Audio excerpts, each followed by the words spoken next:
Una sa lahat, ipinapakiusap kong ipanalangin niyo ang lahat ng tao.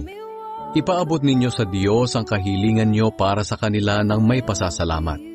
Ipanalangin niyo ang mga hari at mga may kapangyarihan para makapamuhay tayo ng tahimik at mapayapa na may kabanalan at tamang pag-uugali. Mabuti ito at nakalulugod sa Diyos na ating tagapagligtas. Nais niyang maligtas ang lahat ng tao at malaman ang katotohanan, sapagkat iisa lang ang Diyos at iisa lang ang tagapamagitan sa Diyos at sa mga tao. Ito'y walang iba kundi ang taong si Kristo Jesus. Ibinigay niya ang buhay niya bilang pantubos sa lahat ng tao. Ito ang nagpapatunay na nais ng Diyos na maligtas ang lahat ng tao. At inihayag niya ito sa takdang panahon. At ito ang dahilan ng pagkahirang ko bilang apostol at tagapangaral sa mga hindi Hudyo.